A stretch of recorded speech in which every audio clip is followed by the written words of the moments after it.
I'm Gary Sweeten with Sweeten Life Systems on Relational Peace University. So we welcome you to our ongoing series of seminar webinars. Hope you could enjoy this and let you know a couple of things. I'm with my friend Randy Creamer, and we'll get to him pretty soon and get him opened up and talking about what he's doing. But let me give you a couple of housekeeping ideas. Be sure to download the outline and the handouts that you will have on your PDF file, and you can look at them later. You can look at them as we're teaching. So thanks for attending.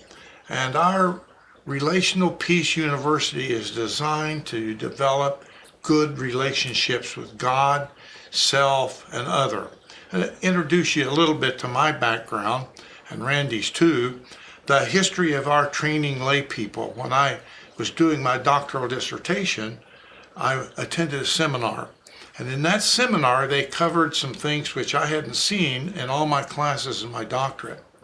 What it showed was that equipping people to communicate, speak and listen, and to think differently was as effective as therapy, as counseling. And of course, I was hoping to be a counselor. When I saw that, I saw the power that the church can play in supporting the growth and healing of people by developing and creating more caring environments of communication.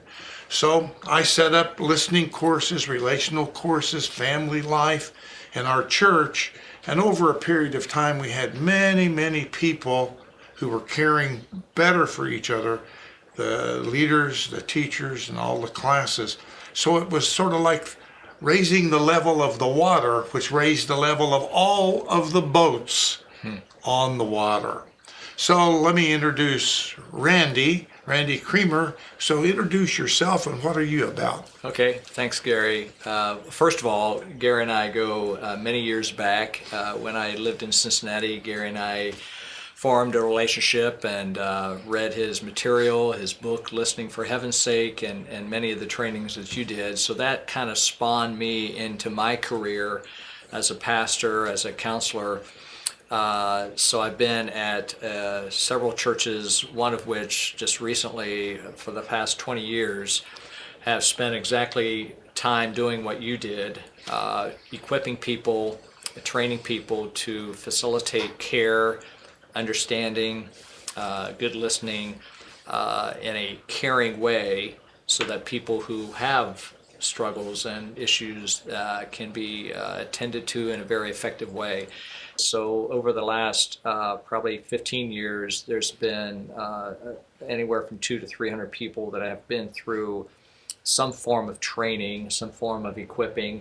The official part of equipping people to do a lay counseling environment, we've got 30 people now on staff that I oversee who are facilitating this kind of direct care. But as far as the whole church, it's been, this information has been infiltrated throughout various ministries of the church. So explain some of the things, the basics. We're talking about speaking and listening here. Really, what's the difference? What do you try to cover with your people to help them differentiate what this is all about? Sure. So, communication is a well-documented issue that people bring to the table in terms of we do this poorly, we don't do this enough, we need to do it more, whatever it is. And so it's this catchword that can be very confusing. So what do you mean when you don't communicate? And I've tried to break it down to as simplistic as I can. So the way I see speaking, and on the front end of having a conversation, the person who is revealing information about themselves, about something they've gone through, I am actually experimenting with words, what I believe to be true about me.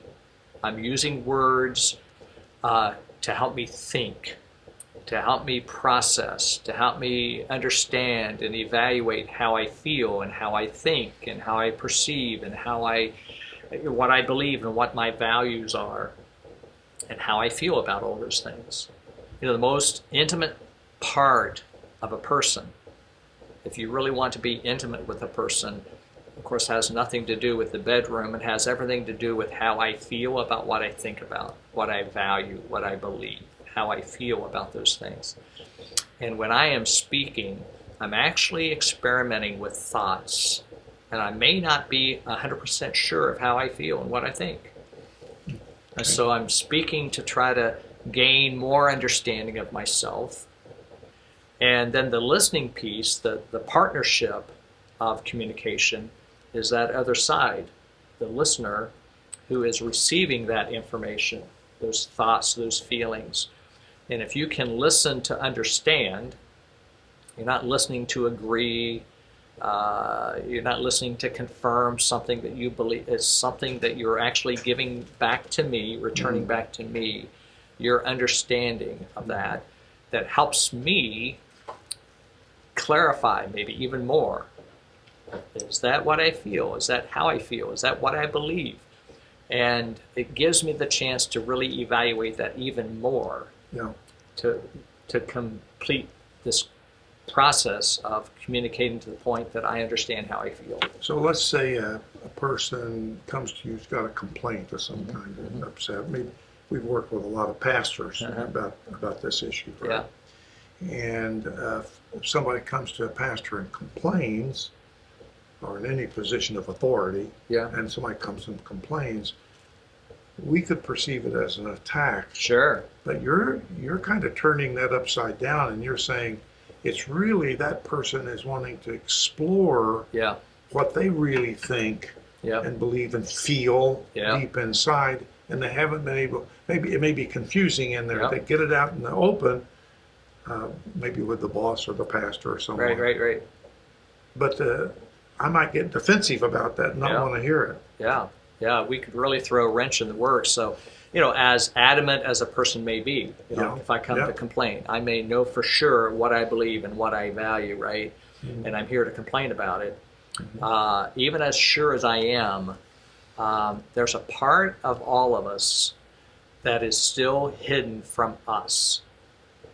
There's a part of my thoughts and my values and my emotions that are still somewhat hidden even from us, even though I may be sure about what I believe and how I feel about it. If I can refuse the defensive posture as a listener and give that gift back to me, even in the complaint, if I can understand how you feel about what you believe, it gives me the chance to really evaluate that again. Is that true? Is that how I feel? Is that what I believe? So what you're saying, the person who perceives that he or she's been attacked Yeah. and wants to defend, Yep. it's pretty normal that, Yeah. that we want. That's Yeah. not an unnatural thing. No. But by being defensive, we shut off that opportunity for the person to actually learn about themselves and what's Exactly. really true, not just their Exactly. feelings. Exactly. When we are defensive, then we make this story about me. Mm-hmm. They're attacking me, and I did something wrong, and there's something wrong with me, and I want to quickly defend that, right? Sure. Well, I've missed the whole point of the purpose of that conversation. When somebody brings a complaint to me, it's not about me. It's about them, what they're experiencing, what they're going through. And when I get defensive, I get argumentative, I get dismissive, now it's about me. Right. And you don't really resolve, you don't get any new insights. No. Let's do a little role play here, Randy. Okay. I'm gonna be a friend of yours Okay. in the church, and I've seen you around up leading and stuff. I know you a little bit, but not too much. But I just want to say, Randy, let me tell you, that sermon I heard last week by the pastor it just really bothered me. I was wondering where this church is going. What's wrong with this church? It sounds like whatever was said was really disturbing to you. It's something that really had caught your attention. Okay, it did. And I don't know if you heard the sermon. I probably did. But some of the things he went off on in this talking about being dark and night, and it's night and we need to shine. How do we shine? What's he talking about? That makes sense. So it sounds like you're confused that, the light, the dark concept, and sounds like you're frustrated that maybe it wasn't clear. Well, I just learned for years, all you got to do is just get saved, get yourself baptized, and that's it. What's he talking about walking in the light? What does that mean as a Christian? Have to do something else to be saved? So again, it sounds like it's just adding some context to your life that has confused you, and you're not sure what to kind of believe and focus on. Yeah, it just shook me up because I thought, is there something else I need to do? I thought I'd done it. I thought I was saved. I thought I was okay, and this is confusing to me. Okay. I don't know if you've ever been someplace and you hear a sermon, it's kind of, you can't get rid of it out of your mind. I don't know exactly where to place it. Okay. I am confused. So, and the confusion is disturbing to you. You don't like being confused. Well, no, I mean, I don't like being in a church that kind of, I don't think it's really important that the church and the preacher is going in the right direction, Kind of gets me a little scared. So it sounds like now that confusion has made you doubt and maybe suspect, where this church is going. Yeah, maybe am I not in the right place? I thought I was. I liked it. I liked the music and I like everything, but I wonder a little bit. I thought I'd talk to you. Yeah. I don't want to talk to the preacher. I'm not going to do that. I thought I could talk to you. Yeah. Well, I'm glad you thought me safe enough to do that. But again, it sounds like your confusion is disturbing you, and you're questioning whether you can trust this church and be a part of it. Yeah, that's it. And I'm glad you're not thinking about kicking me out because I'm questioning the preacher. Because I grew up, if you question the preacher, you were out. Yeah. Well. And I do have these questions, and I think they're honest questions. Yeah. And so, I'm a bit confused, and maybe you could help me find someplace to help me figure that out. Have you thought that? What are your options? What do you think you want to do? I don't know, there's some classes here at the church, I think, and Bible study and stuff. Are there some places I can go to talk to somebody, get some Bible study on this? Sure. So there's opportunities. You want to expand your awareness of the church, where it's going, the direction, and if there's classes that might be available. Because I can lead you in that direction. I've not been here very long, so I don't know everything. And I don't see anything on paper that says, here's a class that will answer that question. Yeah. Well, sure, I can direct you to that class. Sure. Oh, that'd be good. Yeah, I appreciate it. Yeah. Well, that's the kind of thing, if you're in ministry or in any place, you're going to run into. People will come with a complaint. People will come with confusion. Sure. And hope you see that Randy tried to really help me get in touch with, I'm confused and I'm upset because I'm confused, and being confused over spiritual things in the church I grew up with, that wasn't allowed. So he didn't give me those answers. He didn't try to give me a quick answer or anything like that. And that's pretty much what we would. The thing I would want to emphasize, I hope I did, was to give you the freedom to be confused. Exactly. Excellent point. Excellent point. Didn't try to shut me down. No. Think of yourself in a sandbox, right? And everybody is experimenting, and sometimes the sand crumbles and sometimes it forms, and you're just trying to experiment with it and figure out new ways and that's what a speaker typically, oftentimes not understood that's what they're doing. But that's exactly what I believe they're doing, is they're exploring their thoughts and their emotions about a certain topic. And being very cautious and gentle and curious as a listener, you give that back to them as they presented it. This is how you feel. This is what you believe. This is how you see it. And that gives them the chance to look at it again. Now, are you saying, though, that when we do this, that we know we're in that sandbox, we're doing an experiment, or do we think we've got it all together? I think many of us think we have it all together. Yeah. Even if we don't. Even when we don't. Yeah. There's many things that I think I know, but then there's things that I don't know. Yeah. And that's the area that probably causes more confusion in communication.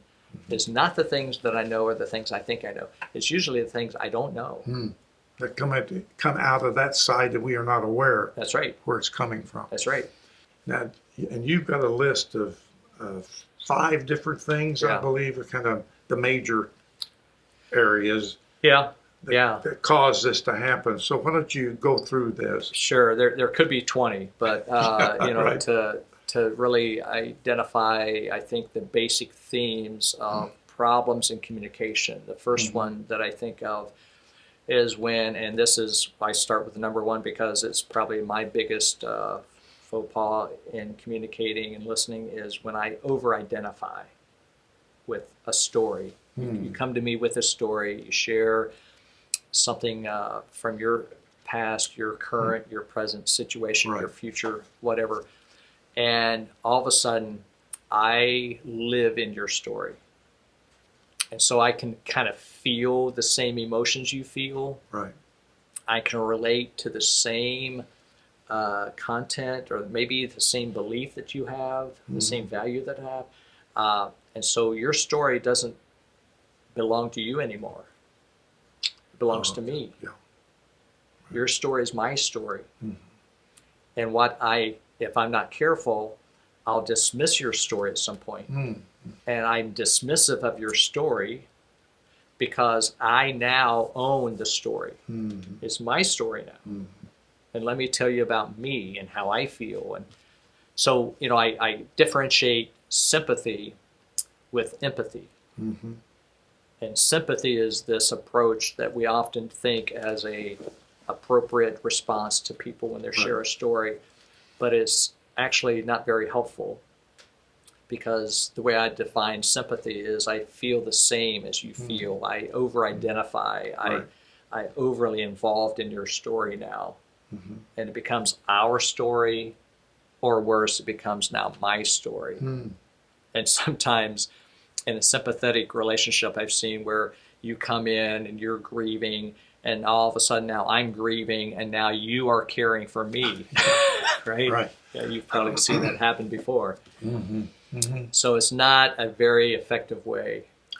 So, and I'm thinking of what you're saying, how tempted I am in people in my own family. Other people too, but especially people in my own family. My children are worried, my grandkids are going through something, and I hear they're bullied, or they're having problems at school, and all of a sudden I take that, I own that problem. Yeah. I own that pain. Yeah.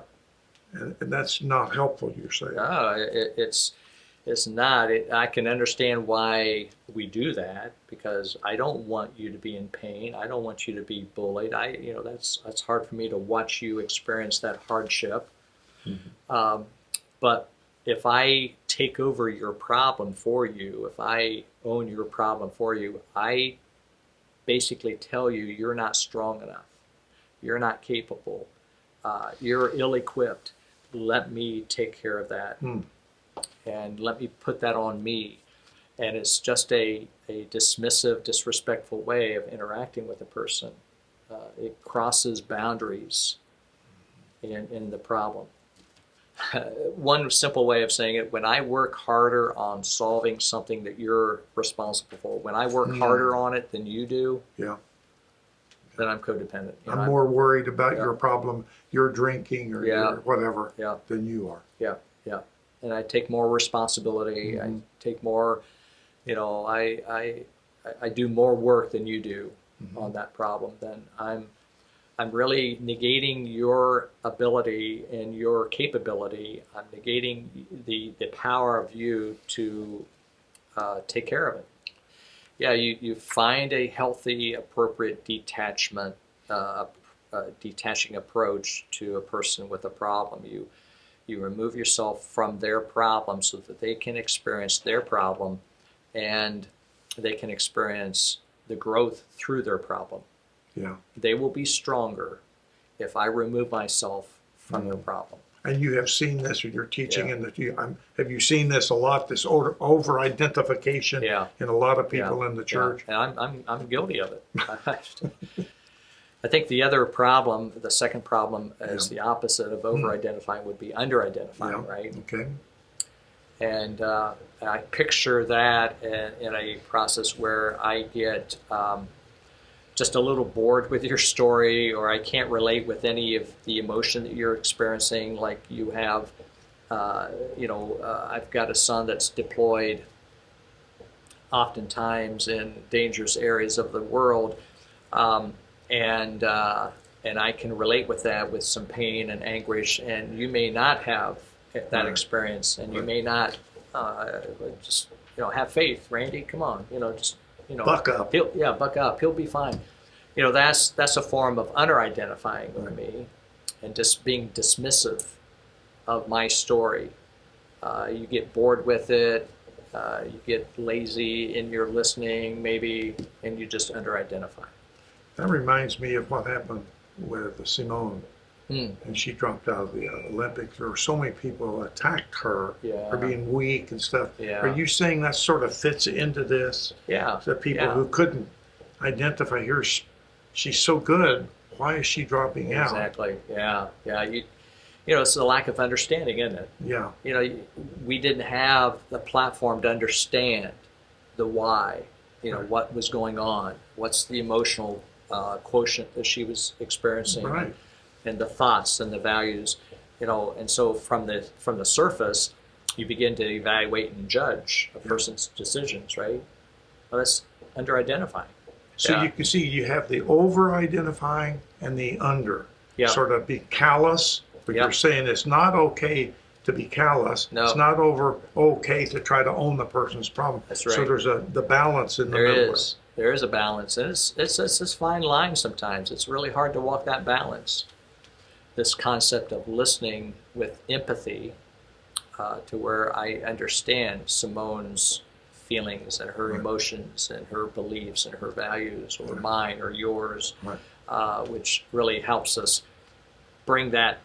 walk that line a lot better between under and over identifying. So you believe the person, you believe what she's saying, you don't have Yep. any reason not to believe it, and you tune into that rather than Yep. impressing my stuff on her either Right. way. Right. Now, that would lead me to say that we kind of talked about it here, impatience or interrupting someone, because if we don't identify or identify too much, we may want to interrupt and give people Yep. our ideas about what they, quote, should be doing. Yep. Yeah. We do. I think we resort to when I think of people interrupting, or people who are impatient, or people who again are maybe bored or are focused on their story, where they're supposed to be at a certain time. People who are that I sense who are nervous, maybe because they're not talking. Maybe I don't know why they're nervous, or they're fidgety. You just sense that they're not tuned into me. They're tuned into Yeah. them And what's going on. and what's going on inside of them, or around them, or about them. Yeah. And it's very uncomfortable as a speaker, and we typically shut the conversation off at some point. How does that go with jumping to conclusions? Well, that's the fourth kind of theme that I think is a problem, where, and this kind of ties in with being a little impatient. Like, for instance, if I begin to hear your story and then I jump to a conclusion, I know where you're going with the story, and so I finish your story for you, Yeah. right? Yeah. What you really mean is, Exactly. And I kind of conclude your story with what I think is your conclusion. And it's not helpful. and as a while ago you started by saying, well, we know a lot about a person, but we Yeah. think we know everything. We But do. there may be something hidden in there. Yeah. If I'm experimenting, to go along with your idea, this is an experiment. I'm experimenting with me, That's right. and you're That's trying to right. help me experiment with me. Yes. Jumping to conclusion or Yeah.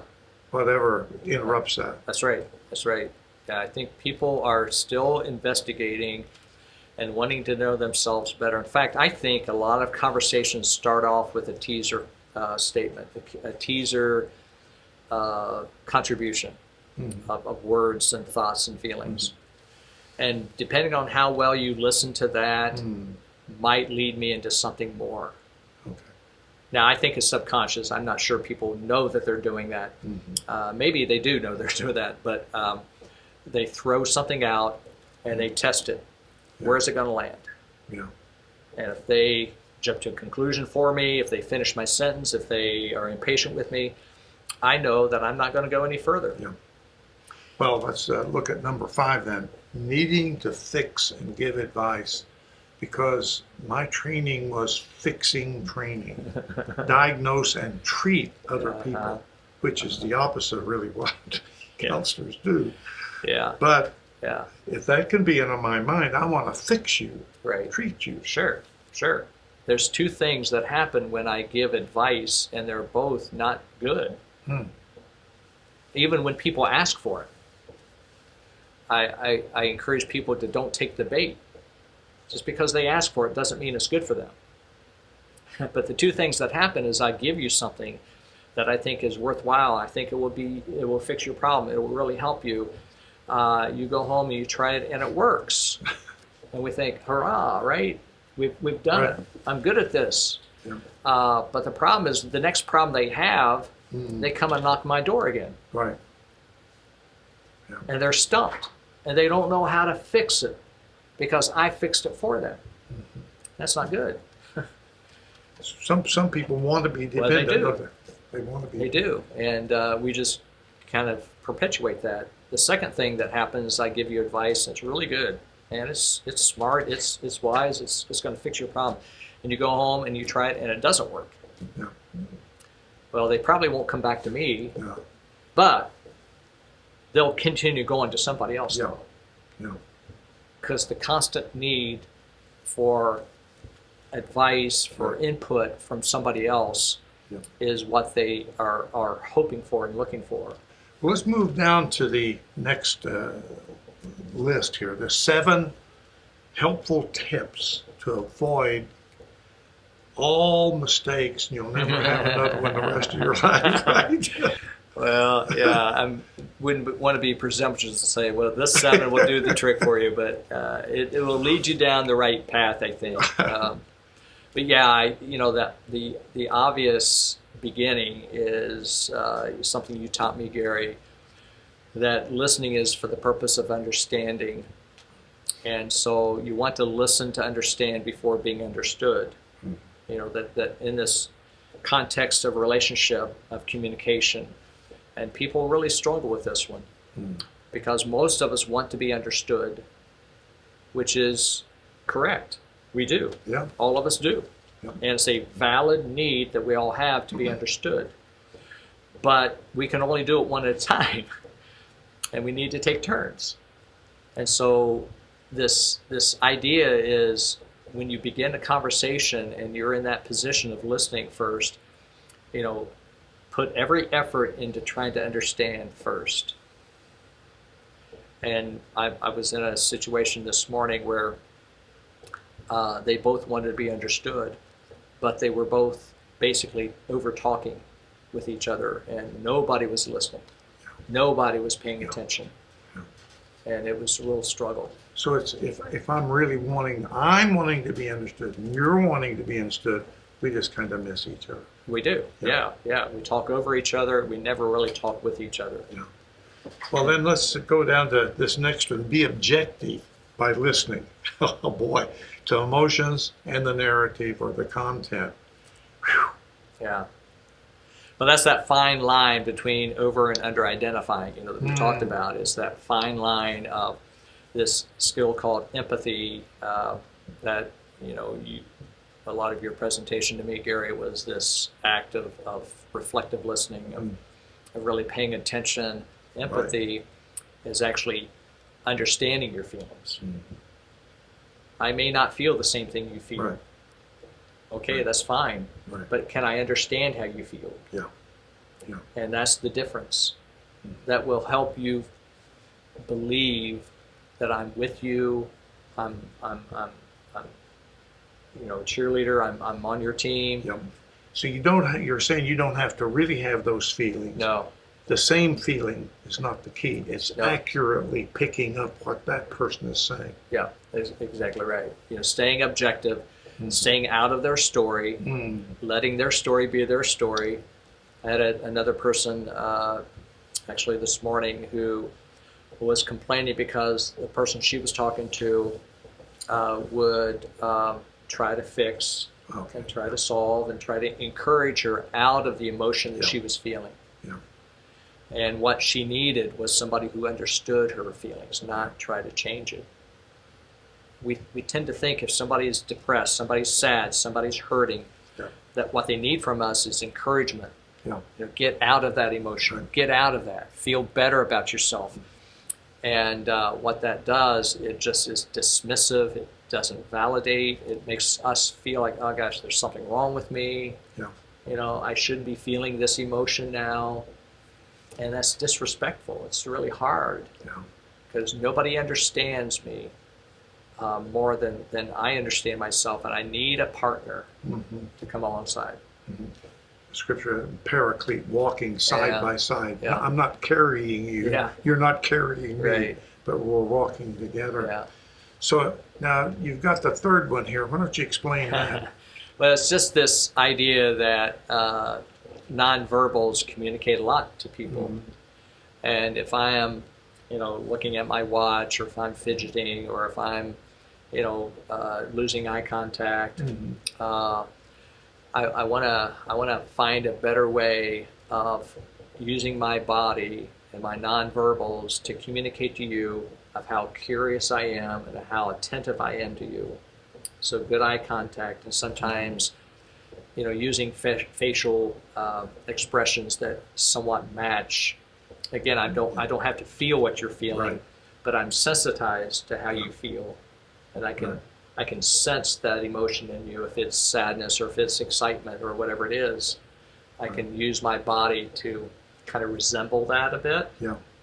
to give you a sense that I'm connecting with you. So you try to understand what they're feeling and Yeah. be with them in the moment. And let your body communicate. Well, number 4, do not interrupt.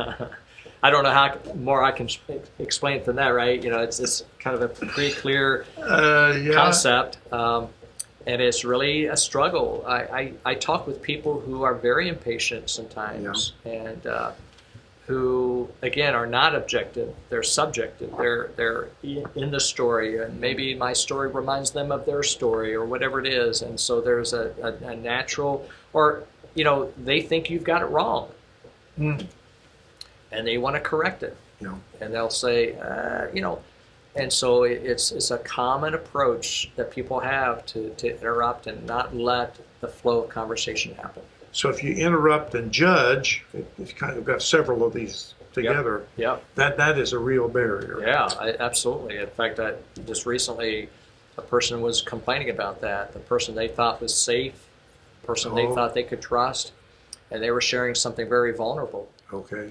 And it was received in a way that the response she got was, well, you're better than that, and Okay. it was a corrective adjustment that she couldn't be real and honest about how she felt. Right. And it was very dismissive. Now the next one you've got is maintain good eye contact. Yeah, yeah. And It's kind of similar to what we've already talked about in terms of just, the eyes are the windows of the soul. yeah. And when I talk, I often explore the universe. I look up, I look out. I don't look at you often but that's a good Right. sign because I'm investigating my thoughts. I'm investigating how I feel, and I need that space to do that. But then when I come back to you, I need you to have that eye contact with me. Okay, so you're saying even if you're looking away and sort of, that means usually you're thinking about Yeah. more deeply. Yeah. You're looking away. By the time you come back to someone you're dialoguing with, that person needs to stay focused. That's right. That's right. I'm not talking about staring at a person, but I'm talking about good eye contact, that when I need it, you provide it. It seems like the last two are sort of summaries of Yep. the temptation. Avoid at all costs the temptation to finish somebody's story, and then don't give advice. Right. Yeah, we've repeated that. We've talked about those things, and it's just a way to kind of a checklist. Evaluate yourself on that. Yeah. Do you interrupt? Do you get bored? Do you over-identify? Do you under-identify? Whatever those things are. And then what do you do about it? And so my encouragement, because of your influence in my life, I created a primer and a communication course that is designed to go pretty in depth. Right. The primer is this idea that here's some things about communication that maybe you've never heard of or Right. never thought of, and it's a kind of a short, quick assessment. How well are you doing in listening? How well are you doing in communicating? And then the course is a pretty intensive. I've designed it for 8 weeks. You can do it shorter than that if you need to, but it's designed to spread it out over a period of time and invite people into your life to role play, to practice, to really be strategic. That of all the important relationships you have, the one thing you want to be able to do is communicate well and listen well. We have some questions. Got a question? Yep. If someone has a story that is deeply personal and emotional, is there a place for empathetically being moved by it without over-identifying? That's a great question. Excellent. Yeah, and I would say absolutely. There's, the human part of us feels deep pain often, and so there are times that maybe I have shed a tear as people have cried or have wept in my presence. But so yeah, I wouldn't say that that's abstract or that's something that needs to be removed necessarily. But being honest with yourself in that regard, I think, is okay. Yes. Because the scripture does say, weep with those who weep and Sure. laugh with those who laugh. And there are times for that. But there have been times when I would hear somebody's story, praying for someone or being with them, and I was so identifying with them, I could not be an objective helper. I could feel myself taking sides or that kind of thing, and that would not be helpful to my friends. So I was said, I don't think I can walk with you and pray for you, but I don't think I can help you get out of this. That's right. That's Go a good through this. point. That's a good point. To And know, that's wise. to know your limitations in that Exactly. regard. Yep. But you mentioned, Randy, knowing yourself is the key. Yeah. You got to think, I know myself. Who have I talked with to help me understand myself? The Enneagram, the Myers-Briggs, the DISC, those things they kind of help us unpack some of our tendencies. That's right. And it could be very helpful to Yeah, us. absolutely. Yeah. Here's another question. In close relationships where most often conflict occurs, Yeah. when there is a misunderstanding or a disagreement and the other person jumps in with their own take on things that are inaccurate or hurtful, and they tend to thwart your purpose in healing the relationship, do you seek to leave this at bay or maintain your purpose to heal the relationship? Wow. Yeah. Another good question that is really hard to answer without context, but to say there are some conflict, in my opinion, that is unresolvable, in the sense that your opinion on something differs from mine to the degree that it's just, there's no middle ground to it. It's this or it's this. And if we continue to perpetuate this discussion, we'll get further entrenched in our opinions and our view. And so what I tend to do as a helper in that environment would be to try to uncover a deeper hidden perspective, a deeper hidden value that's probably been that's not been uncovered. And to really, so what we're talking about is something that we probably need to put on the shelf and talk about something else that's driving this staunched digging in the heels perspective. Well, let me wrap up here a little bit. We've got time. Thank you for the questions. We appreciate that. Write any other questions that you want. We'll try to handle them sometime. Go to relationalpeace.org. We've got other classes, the Peace with God, where we cover some of this.